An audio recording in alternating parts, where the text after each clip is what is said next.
मैं रईस हूं। आदि आदि कर्मों की विविध अवस्थाओं के कारण जब प्रणतियां बनी तो स्वरूप अपने आप को मैंने स्वीकार कर लिया कि मैं वो हूं।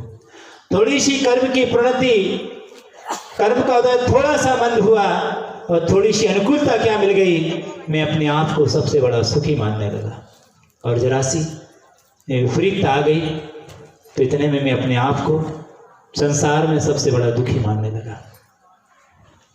कर्म के उदय से जरा सा सम्मान क्या मिल गया कि मैं अपने आप को सबसे बड़ा योग्य समझने लगा। और यदि अपमान मिल गया तो मैं अपने आप को सबसे बड़ा हीन समझने लगा। हीन, दीन, अनाथ,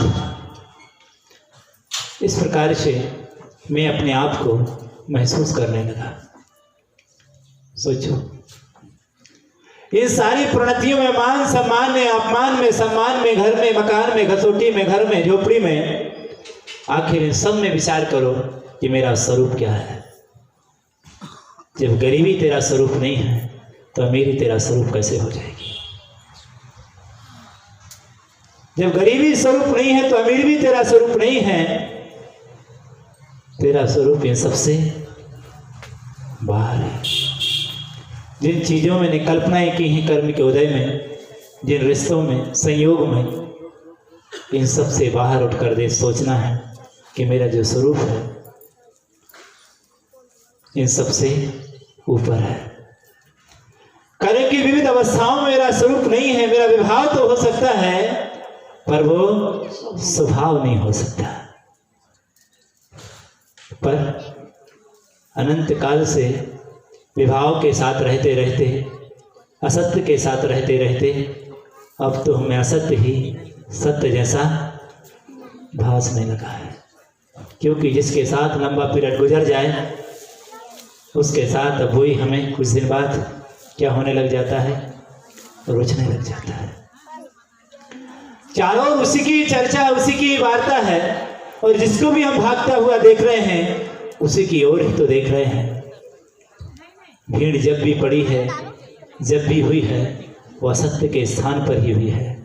असत्य के मार्ग पर हमेशा भीड़ रही है, वो सत्य के मार्ग पर कभी भीड़ नहीं होती।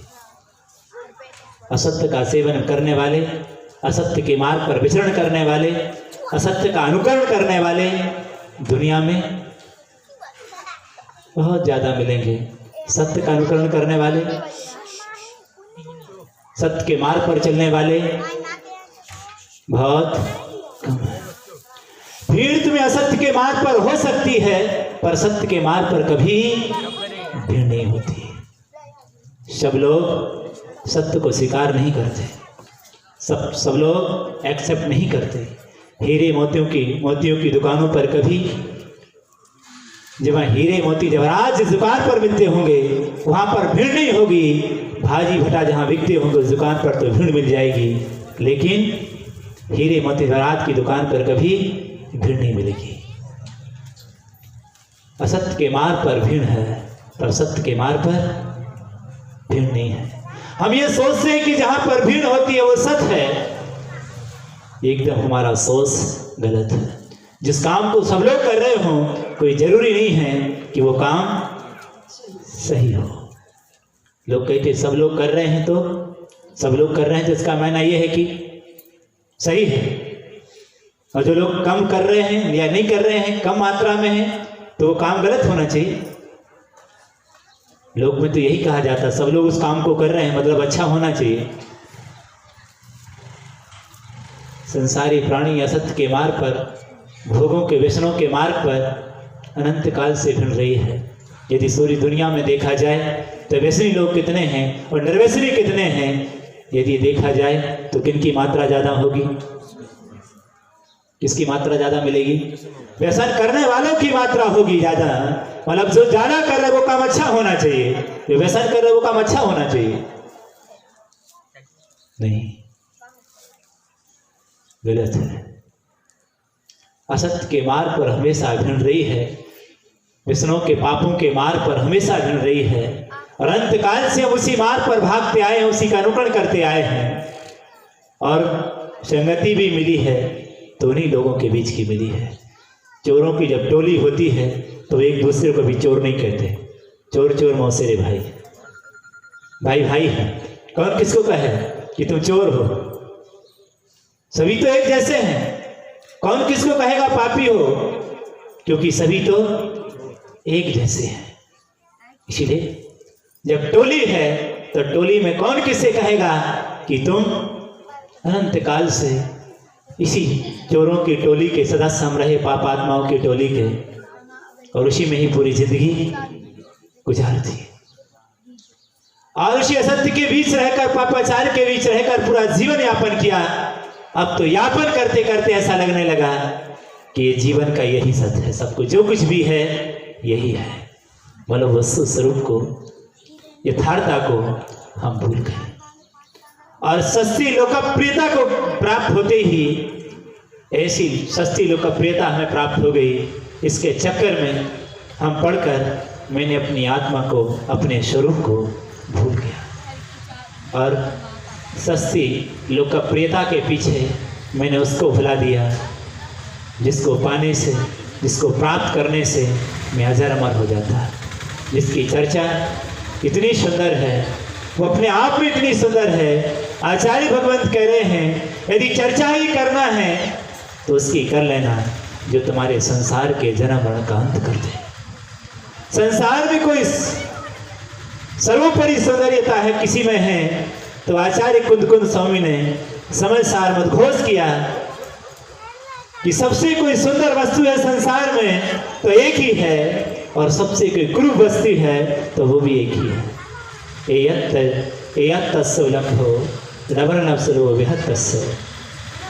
संसार में बहुत दुर्लभ है उसकी चर्चा। करो समो समत्व सुंदरो लोए बंद कहा दे तो क्या तेरे विसंवादनी हो दी। कि संसार में यदि वास्तव में कोई सुंदर चर्चा करना हो तुम्हें, और चर्चा करने भी योग्य है कोई वस्तु, और वास्तव में कोई सुंदर है, इससे सुंदर संसार में दूसरी नहीं हो सकती है। वो कौन है? गदो एकत्व विभक्त आत्मा। वही क्या है? सब बथुरो सुंदरो लोए। संसार में उससे बड़ा सुंदर दुनिया में कोई नहीं है। और बंद को करने वाली, पाप को करने वाली भी कथाएं, ये सब क्या है? निंदनीय है, असुंदर है। इससे बड़ा असुंदर इस संसार में, इससे बड़ा बुरा दूसरा नहीं हो सकता तुम्हारे जीवन के लिए। सबसे बड़ा अहितकारी है तो यही है, ये भी कथाएं, पापाचार की कथाएं, जो दिन रात में लगे रहते हो। एक बार उन सुंदर आत्माओं को ध्यान करो जिनकी आराधना से, जिनकी चर्चा इतनी सुंदर है, वो कितने सुंदर होंगे। उनकी सुंदरता को देखकर तीनों लोगों की सुंदरता फीकी पड़ जाती है। ऐसी उन्होंने सुंदरता को प्राप्त कर लिया है कि आज उनकी सुंदरता को पाने के लिए हमने इस चक्र महामंडल विधान रचा दिया यहाँ पर कि भगवान ये है वो सुंदरता। ये क्या सुंदरता, जिस सुंदरता को हम देख रहे हैं, ये तो क्षणक्षय सुंदरता है। आज है कल नहीं है, क्या भरोसा है। देखते देखते ही क्षण विलीन हो जाती है, नष्ट हो जाती है। मैं ऐसी सुंदरता की बात कर रहा हूं जिस सुंदरता के सामने सारे संसार की सुंदरता फीकी पड़ जाती हैं। एक बार प्राप्त होने के बाद वो कभी फीकी नहीं होती है। ऐसी अद्वितीय सुंदरता है। करोड़ों सूरज चंद्रमाएं भी जिसके सामने फीके पड़ जाते हैं, ऐसी अद्वितीय सुंदरता है। वो कभी क्या नहीं होती है? मलिन नहीं होती है, कभी किसी के द्वारा विकृति को प्राप्त नहीं होती है, अद्वितीय है। कभी क्या कैसी नहीं होती? ओल्ड नहीं होती है, हमेशा गोल्ड रहती है। बोलो कैसी सुंदरता को प्राप्त करना चाहते हो कि जो कभी क्या ना हो? फीकी ना हो। दुनिया में टहलका मच जाए, तीनों लोग इधर से उधर हो जाए, लेकिन उसमें कभी विकृति नहीं आएगी। आचार्य भगवंत कह रहे हैं ऐसी सुंदरता है। चोर उसको हड़प नहीं सकते, दुनिया उसको विकृत नहीं कर सकती, ताकत नहीं है कर्म की कि उसको विकृत कर दे। तुम्हारी सुंदरता को विकृत करने की सामर्थ्य रखता है वो, लेकिन वो वहां पर उसको विकृत करने की सामर्थ्य नहीं है उसमें। ऐसी अद्वितीय सुंदरता है उसके अंदर। इतनी महान सुंदरता को लेकर बैठी है, वो कहाँ पर है, किसमें है वो सुंदरता, किसमें है, आत्मा में। किसमें है, ऐसी अद्वितीय सुंदरता है, उस सुंदरता को पहचानो जिसके सामने संसार की सारी सुंदरताएं फीकी पड़ जाती हैं।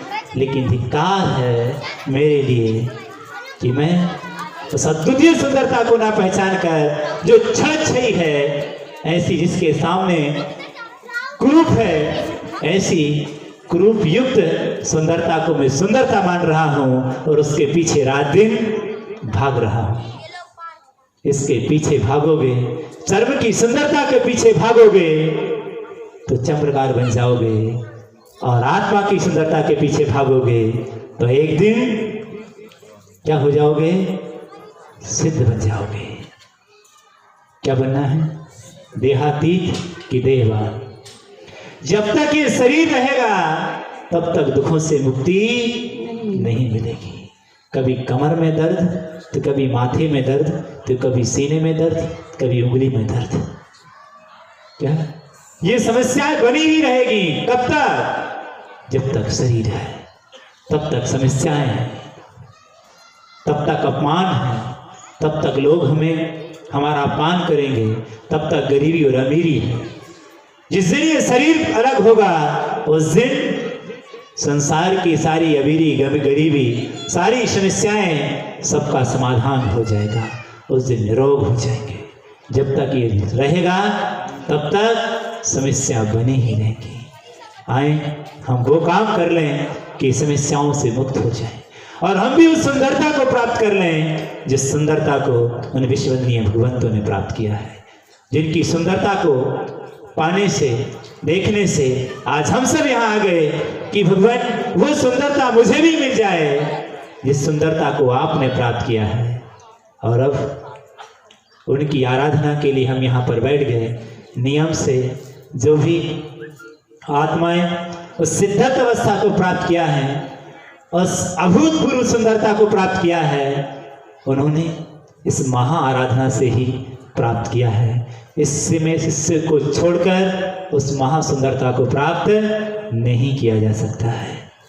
और हम यहाँ पर बैठकर उस आराधना के लिए कि ये पूजन एक ऐसी पूजन की जा रही है जो तुम्हारे लिए स्वर्ग और मोक्ष का साधन बन रही है, कि इसको करोगे। इस पूजन के लिए यहाँ तो सिर्फ एक प्रैक्टिकल है, थ्योरी है। इसके बाद विधान होने के बाद क्या होगा, यहाँ तो शिविर लगा है, सिखाया जा रहा है। जिन लोगों से पूजा नहीं बनती है वो लोग क्या कर लेना है, सीख लेना है। ऐसी सीख लेना है इस विधान से कि जीवन की अंतिम सांस तक हे परमात्मा, यदि आज आपके चरणों में मैंने अनंत अनंत सिद्ध भगवंतों को साक्षी मानकर, इस समोसरण विराजमान विश्वसनीय भगवान को मैंने साक्षी मानकर यदि अर्पण किया है, इस भाव से अर्पण कर देना है परमात्मा। आज मैंने आपके चरणों में द्रव्य अर्पण की है। मेरे हाथों से आज तक तो मेरे हाथों से पाप ही करता रहा हूँ, बुरे कर्म मैंने किए हैं। यदि हाथ सत्कर्म करने के लिए आगे आए हैं तो यही प्रार्थना करता हूँ, ऐसा आशीर्वाद दे देना कि इन हाथों से हमेशा सत्कर्म होता रहे। बस इतना ही आशीर्वाद चाहता हूँ। आज भी मेरे हाथों में जिनवाणी आई है, आज भी मेरे हाथ में पूजा की द्रव्य आई है, तो ये जीवन की अंतिम श्वास तक मेरे हाथ में मां जिनवाणी थमी रहे, बनी रहे, और यज्ञ आपके चरणों में जीवन की अंतिम श्वासों तक चढ़ाता रहूं, ऐसा आशीर्वाद दे देना। यदि आज मेरे मुख से अनंत अनंत भगवंतों की जयकारा निकली है तो जीवन की अंतिम श्वास तक उस अनंत अनंत भगवंतों की जयकारा गूंजती रहे। ऐसे भाव से अर्पण कर देना है कि बस इतना पवित्र भाव बना रहे कि आज ही ऐसा ना हो जाए कि कल से वही घोड़ा और वही मैदान। नहीं भगवान, वही घोड़ा और मैदान ना हो मेरी जिंदगी में। आज से मेरी जिंदगी नई होगी। आज से प्रातः की शुरुआत चाट से नहीं होगी, चाय से नहीं होगी। प्रातः की शुरुआत किससे होगी? महामंत्र नमोकार मंत्र से होगी। ऐसी प्रातः हो मेरे जीवन की कि अभी तक तुम्हें चाय की डिमांड करता था, अब मैं मंदिर जाने की डिमांड करूंगा। स्नान करके मुझे कहाँ जाना है? मंदिर जाना है, पूजन करनी है, अभिषेक करनी है। अभी तक तो चाय का कलश, क्या बोलते, प्याला, चाय का प्याला मेरे हाथों में आता था, लेकिन भगवान ऐसा आशीर्वाद दे देना कि प्रातः होते ही मेरे हाथों में कलशा का अभिषेक हो। क्या हो कि मैं दुनिया मुझे आलसी सोती हुई देखती थी बिस्तर पर, या खाती हुई देखती थी दुनिया मुझे, अब मुझे दुनिया मुझसे भगवान के क्षणों में अभिषेक करती हुई देखे, ऐसा आशीर्वाद दे देना मुझे। बोलो, चाहते हो कि भगवान ऐसी कृपा कर देना मुझे कि मेरी शुरुआत, दिन की शुरुआत पापों से नहीं हो, मेरे दिन की शुरुआत मुझसे भगवान की महाआराधना से हो, उनके चरणों की चरण वंदना से हो। बोलो, चाहते हो कि मेरे दिन की शुरुआत किससे हो? मुझसे भगवान की चरण वंदना से हो, उनके चरणों में जलाभिषेक से हो। बोलो, चाहते हो कि वो दिन मेरे जीवन में आए? कितना सुनहरा अवसर है। और जो मनुष्य भगवान के श्री चरणों की चरण वंदना करके दिन की शुरुआत करेगा, उसका दिन कैसा होगा ये तो वही जानेगा। कितना बड़ा आशीर्वाद होगा। अभी तक भली हमने व्यसनियों की संगति करके या पाप से दिन की शुरुआत की हो, लेकिन अब मेरे दिन की शुरुआत पाप से नहीं होगी, मेरे दिन की शुरुआत पुण्य से होगी, धर्म से होगी। यह आशीर्वाद मुझे इस विधान से, उन भगवंतों से ले लेना है कि बस ये एक बार चरण पकड़ लिए हमने मिश्र भगवान के, अब क्या छोड़ देंगे? छोड़ देंगे क्या? छोड़ना नहीं। कब तक? कब तक? जब तक सांस रहेगी भगवान। एक बार पकड़ लिया, इसलिए नहीं छोड़ा, छोड़ने के लिए नहीं पकड़ा था, मैंने तो ऐसे पकड़ा था कि जब तक निर्वाण की प्राप्ति ना हो जाए परमात्मा, जब तक दोनों चरण कमल आपके मेरे हृदय में हमेशा वास करें। इसलिए से चक्र विधान किया गया यहाँ पर। मुझसे भगवान उन्होंने बहुत आशीर्वाद दिया। तुम लोग कल्याण के लिए उन्होंने क्या सोचा, तुम आराधना करते ना उनकी, तो कितना बड़ा स्थिर चक्र महाअनंत अनंत भगवंत सौगात में दिए उन्होंने कि करो पूजा इनकी। क्या अभी तो मंगलाचरण है, आगे क्या होगा ये देख, पूछते जाओ भगवान को क्या क्या होने वाला है। क्या वो आचार्य भगवंत भी यहाँ पर पधारेंगे, उनकी भक्ति करने से ऐसा होगा कि आचार्य भगवंत के विषय में नहीं सोचा होगा, भक्ति तो करो उनकी एक बार। क्या आचार्य विद्यासागर जैसे संत जो भगवान कहलाते वो भी यहाँ पर पधारेंगे, बस उनकी भक्ति करते रहो, सब कुछ संभव है। बहुत अद्भुत चीज तुमने प्राप्त की है, कोई सामान्य चीज नहीं है। ध्यान रखना, जब भगवान को तुमने यहाँ पर उच्च स्थान दिया है, तुमने भाव ही बनाया कि मैं उच्च स्थान दूं, तो उन्होंने कितना बड़ा सौगात में तुम्हें दे दिया। देखो यहाँ पीछे भी मैं सोच रहा था, इतने सारे त्यागी वृत्ति, दीदी आ गई, भैया लोग आ गए, भैया कितने सारे लोग आ गए, इतने सारे। तुमने बुलाया क्या किसी को? किसी को नहीं बुलाया, फिर भी क्या हो गए? ये किसका प्रभाव है? ये मुनीश्वर भगवान की कृपा है कि यहाँ इतने सारे लोग आ गए। मैं सोच रहा था सुभाष नगर में था तो कोई नहीं दिख रहा था, कोई नहीं आया, इधर सगले लोग आ गए यहाँ पर। क्या बात है, तो इतना पुण्य लेके आए हैं कि बिना उसके निमित्त से, भैया थोड़े लोग हैं, भगवान ने सोचा कहीं ये डगमग ना हो जाए, इनकी धर्म प्रभावना अच्छे से हो जाए, तो इतने सारे लोगों को बिना बुलाए भेज दिया कि संभालो वहां पर उस मैटर के लिए, क्या ये लोग घबरा ना जाएं। तो इस तरह से कितनी बड़ी कृपा है उन विश्ववंदनीय भगवान की कि जिनकी आराधना से हमें ये सब कुछ मिला है।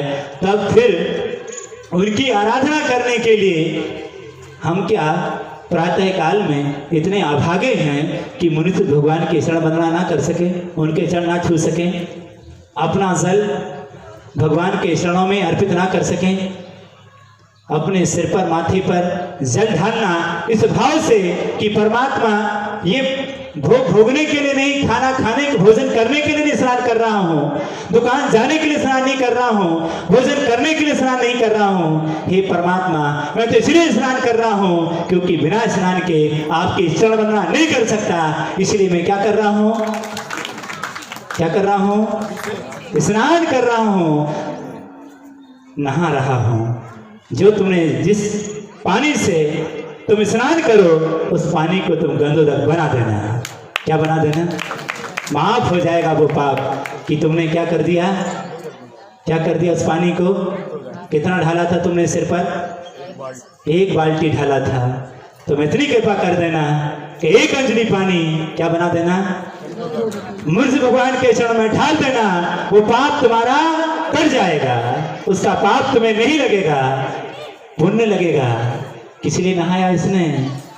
मुझसे भगवान के अभिषेक करने के लिए नहाया है, उनकी पूजा करने के लिए नहाया है। तो जाओ बेटा, वो तुम्हारा नहाना प्रशंसनीय है, स्तुत्य है, धन्य है वो जीव जो भगवान की पूजा करने के लिए स्नान करते हैं, अभिषेक करने के लिए स्नान करते हैं। बहुत बहुत आशीर्वाद मिलेगा। और नियम से तुम्हें जो उसमें पाप हुई, जो हिंसा हुई स्नान करने में, वो हिंसा नहीं, उससे तुम्हें पुण्य लगेगा, क्योंकि तुमने किसके लिए स्नान किया है? अभिषेक करने के लिए। इसलिए जो अभिषेक करने के लिए यदि संभ्रम या आरंभ आदि करेगा, उसकी दुर्गति नहीं हो सकती, क्योंकि उसका लक्ष्य है भगवान का अभिषेक। उसका सारा पाप, पूरे जीवन भर के पाप, जो जल को गंधोदक बनाएगा, उसके पूरे जीवन भर के पाप धुल जाएंगे। क्योंकि भगवान का क्या किया? उसने अभिषेक किया है। हमने पानी पिया है तो जल भी कहेगा मैं धन्य हो गया। एक ऐसी भव्य आत्मा के चरणों में हाथों पड़ गया, उसने मेरी जिंदगी धन्य कर दी। वो भी तुम्हें लाख बार धन्यवाद देगा कि मेरा जीवन धन्य हो गया, कि मैं तो पद्दलित था, दुनिया मुझे खा पी कर मलमूत्र में कन्वर्ट कर देती थी, नलियों में बहा देती थी। आज मेरा जीवन धन्य हो गया कि तुमने मुझे नली का पानी नहीं बनाया, तुमने मुझे भगवान के चरणों में डालकर गंधोदक बना दिया। मैं पवित्र हो गया मेरा जीवन। मैं तो नलियों में बहता था, आज दुनिया ने, तुमने इतना पवित्र बना दिया कि दुनिया ने अपने माथे पर लगा लिया। ओहो, क्या ये सौभाग्य तुम दे सकोगे उस जल के लिए? कितना पवित्र कर दिया तुमने। कहाँ नली का पानी बनना था उसे, और तुमने क्या बना दिया?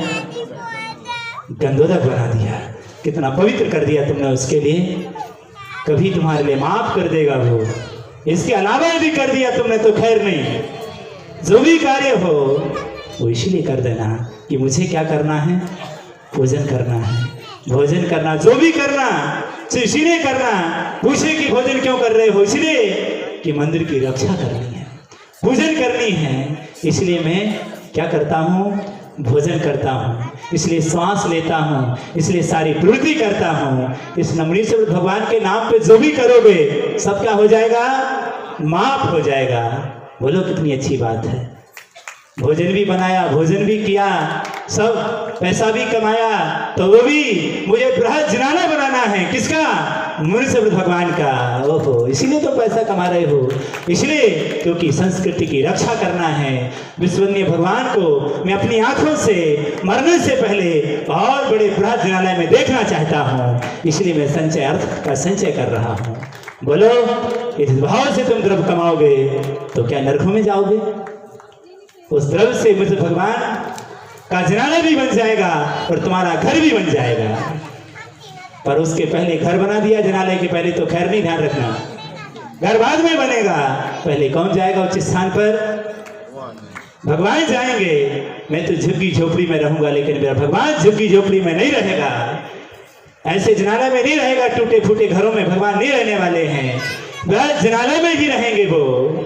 जब तक मेरी सांस रहेगी, अंतिम सांस तक संकल्प है कि मैं बृहद जनालय में भेज कर रहूंगा।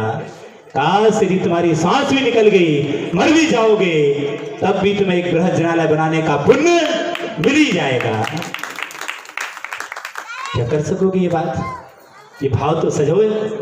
अरे भैया कौन करेगा? तुम तो भाव बनाओ, जो होगा सो होगा, देखा जाएगा। लेकिन भाव बनाने में हम क्यों कंजूसी करें? हम पुण्य को लूटने में क्यों कंजूसी करें? हम तो ये भाव बनाओ कि घर कमी पड़ जाए, इतने मंदिर बन जाए भगवान के इस कॉलोनी में कि घर खोजने से मिले।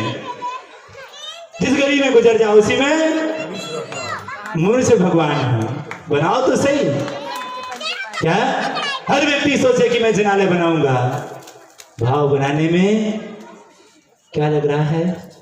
पाप लगेगा, पुण्य लगेगा। सोचो, किस माँ ने तो बाहुबली भगवान की प्रतिमा बनाई थी, मैं तो बाहुबली जैसे विशाल, उनसे भी बड़ी जिन प्रतिमा मुनि भगवान की विराजमान करूंगा। भाव तो बनाओ, सोचो तो सही, आप अंतरंग में प्रणाम तो लाओ। देखो फिर क्या चमत्कार होता है तुम्हारे जीवन में। इतना भाव हम सजोएं कि पूजा चरण पकड़े हैं भगवान, तो ये चरण छूटे ना मेरे, इस भाव से उनके चरण हमेशा पकड़ कर रहना है। नाव पर बैठे बिना नैया पार नहीं होती है। नाव पकड़ ली है तो बीच में मत छोड़ देना। नाव पकड़ी है तो बीच में मत छोड़ देना, और जब तक किनारे पर पहुंच ना जाओ जब तक छोड़ मत देना, वरना वही दशा होगी उसी नावक की तरह है कि उसने नाव पकड़ ली और बीच में जाके क्या कर दी, छलांग लगा दी, बेमौत मर गया। ऐसे तुम भी बेमौत मर जाओगे। इसलिए क्या करना कि एक बार जब पकड़ लिए मृत्यु भगवान के चरण, तो जीवन की अंतिम श्वास तक वो चरण अपने हृदय में थमाए रखना, रोके रखना, ये आस्था टूट ना पाए, पूजन करते रहना। और जो लोग पूजन नहीं करना चाहते हो, बोलो जरा सुने ध्यान से, जो लोग पूजन नहीं करना चाहते हो, हम पूजन नहीं कर सकते हैं, बोलो मेरे साथ आ जाए।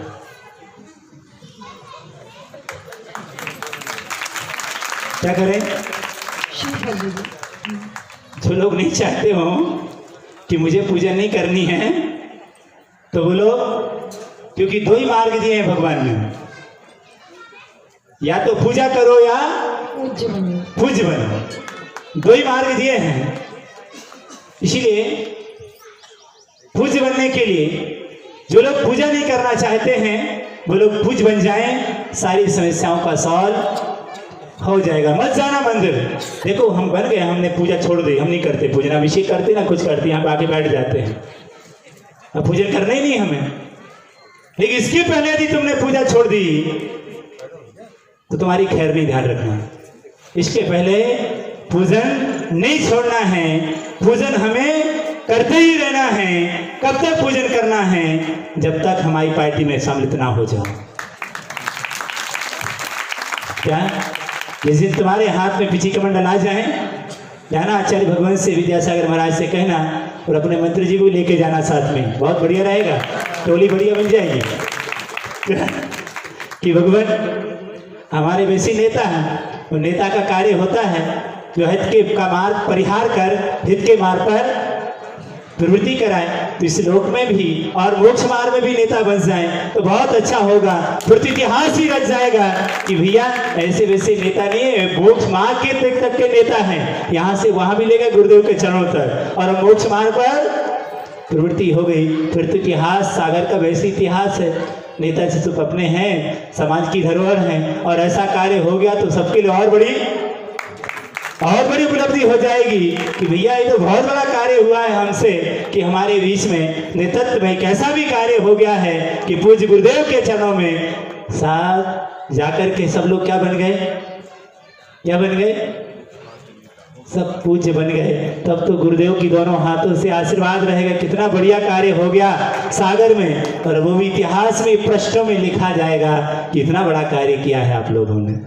भावना भाइएगा, सफलता अवश्य मिलेगी। तो इस तरह से वह पूजता का प्रणाम जो हम लाए हैं उन भगवान की पूजा करने का, तो ये पूजा हमेशा जब तक, उसके पहले पूजा बंद नहीं होनी है जब तक हम क्या ना बन जाए, पूज्य ना बन जाए। या तो पूज्य बनो या पूजा करो, दो में तीसरा मार्ग यहाँ उपदेश दिया नहीं भगवान ने। उसके पहले भोजन नहीं करना। देखो हम लोगों के लिए कहा गया कि आप लोग जो है हमारे लिए अनिवार्य आवश्यक अंग में नहीं रखी पूजन, हमें आवश्यक नहीं रखा मंदिर जाना, लेकिन आप सबको किसमें रखा है, देव पूजा गुरुपास्थी आवश्यक अंग में रखा। हम मंदिर नहीं जाएंगे, हम पूजन नहीं करेंगे, हमारे 28 गुणों में कोई कमी नहीं होगी, हमारी साधुता कलंकित नहीं होगी। लेकिन आप लोगों की साधुता, आप लोगों का श्रावकपना कलंकित हो जाएगा। बिना मंदिर जाए, बिना पूजा किए, और ये तुमने भोजन कर लिया तो तुम्हारी खैर नहीं। उन्होंने कहा ये तो धिक्कार है इसके लिए कि बिना मंदिर जाए, बिना पूजन किए, और इसने क्या कर ली है, भोजन कर लिया, पापी है। इसे मंदिर पहला कर्तव्य है कि आंख खुले, और तुम्हारे हाथ में क्या होना चाहिए, दुनिया के काम बाद में होंगे, पहले कहाँ जाना है, मंदिर जाना है। जनालय जाना है, पूजन करनी है। इसके बाद संसार के सब कार्य होंगे जिसकी कृपा से, जिसकी आराधना से तुम्हें मनुष्य पर्याय मिली है। ये कुल मिला है तुम्हारे घर की कुल देवता कौन है?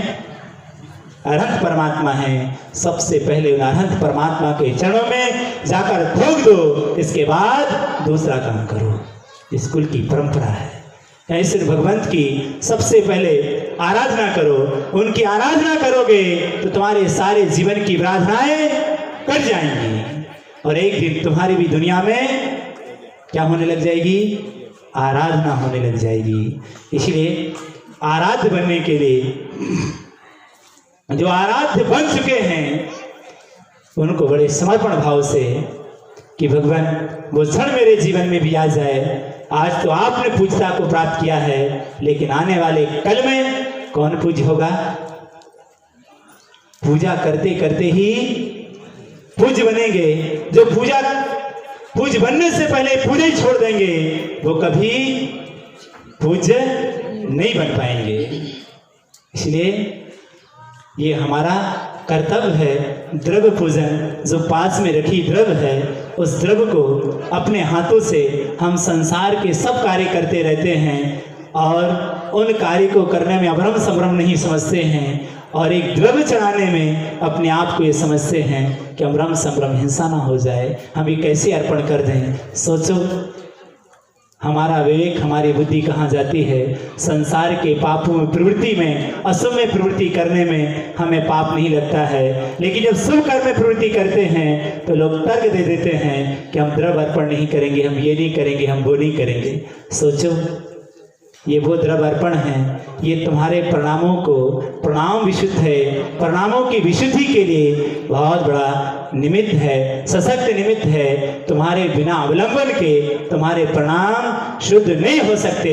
इसलिए उन्होंने कहा तुम अनाड़ी हो, तुम्हारा मन इधर उधर चंचलता में जाता है, तो तुम्हारे लिए द्रव्य एक अवलंबन दी है कि इस द्रव्य से अर्पण करना भगवान के चरणों में और प्रार्थना करना भगवान से अपने प्रणामों को निर्मल करने की। द्रव्य के अवलंबन से तुम्हारे प्रणाम विशुद्ध होंगे, निर्मल होंगे। उसी निर्मलता का नाम धर्म है। उसी निर्मलता को तो मुझे प्राप्त करना है। जब हम दूसरे का उपकार करने का भाव लाते हैं तो इस उपकार करने के भाव से हमारे प्रणाम, जब तक प्रणामों में निर्मलता नहीं आएगी, प्रणामों में कसाई की मनता नहीं आएगी, तब तक तुम दूसरों के उपकार करने का भाव कर नहीं सकते। उपकार करने का भाव आया है, देखो ये भाव सबके अंदर नहीं आता। उपकार करने का बहुत बड़ा जिगर चाहिए, बहुत बड़ा पुण्य चाहिए। किसी पुण्य के उदय से दूसरों की सेवा करने का भाव आता है, वरना ऐसी नहीं आ जाता है। बहुत बड़ी भैयावृत्ति है, ये तीतर से तीर्थंकर बनाती है, ऐसी भैयावृत्ति है। और भैयावृत्ति करने का भाव सबके अंदर बहुत दुर्लभता से आता है। यदि किसी आत्मा के अंदर आ जाए तो बहुत बड़ी उपलब्धि है कि भगवान हम अब दूसरे को दुख को, दूसरे की समस्या को अपनी समस्या समझकर सॉल्व करने का प्रणाम करें, इसकी दुख दूर हो जाए। भगवान मैं तो सिर्फ वो दुख उसके पुण्य और पाप के ऊपर निर्भर करता, उसके पुण्य का उदय होगा तो हो जाएगा, लेकिन तुम क्या बन जाओगे? निमित्त बन जाओगे, तो उसका दुख दूर हो जाएगा। हो सकता है और ऐसा पुण्य लग जाए, एक व्यक्ति आगे आए और एक व्यक्ति के आगे आने से 1000 लोगों का धर्म ध्यान हो जाए। एक की सेवा की उससे 1000 लोगों की सेवा हो जाए, साथी से पुण्य का संचय हो जाता है। तो इस तरह से धर्म ध्यान में निमित्त बन जाते हैं दूसरों की वैयावृत्ति में, तो वो वैयावृत्ति का कार्य हमें करना चाहिए। तो इस तरह से वह वैयावृत्ति सबका कार्य कर्तव्य है और शिवा का प्रणाम के मेरे निमित्त से यदि किसी का धर्म ध्यान हो जाए तो बहुत अच्छा है। हमारे यहाँ पर क्या नेताजी बहुत अच्छे हैं, आते रहते हुए वहाँ सुभाष नगर में भी आए हुए थे और बहुत अच्छी तरह से उन्होंने और धर्म की प्रभावना में 4 चांद लगाए थे। वहाँ जो जुलूस की यात्रा निकली थी, ये आपने बहुत बड़ा समाज को सहयोग देकर तो जुलूस की यात्रा को आगे बढ़ाइए, हम आपके साथ हैं। ये बहुत बड़ी धरोहर के रूप में कि समाज की आन बान शान और आचार्य भगवंत के जो उद्देश्य हैं कि सारे जगत को, सारी दुनिया जाने जैन धर्म के लिए, वो भी कंधा से कंधा मिलाकर कि भगवान महावीर की वाणी, पूज्य गुरुदेव की जो भावना है, उनका नाम है, इस धरती पर अजर अमर बन जाए, उसकी ओर भी उनके हमेशा भाव रहते हैं। और वो हमारे बीच में आए हैं और हमेशा धार्मिक सभाओं में जाकर वो भले नहीं बैठे हैं, पर उनका इस पूरे कार्यक्रम में हमेशा अनुमोदना पूरी है। तो उनके लिए भी पूरा पूरा पुण्य, क्योंकि इस कार्य में पूरा सहयोग भावना है, ये कार्य होते रहें, क्योंकि इन सब के सहयोग के बिना कार्य होना असंभव है। संभव तभी जब सब मिल जाते हैं। तो ये सब का पुण्य, तो सब अपने अपने स्तर पर भावनाओं से पुण्य का संचय करते हैं। इसी भावना के साथ अपने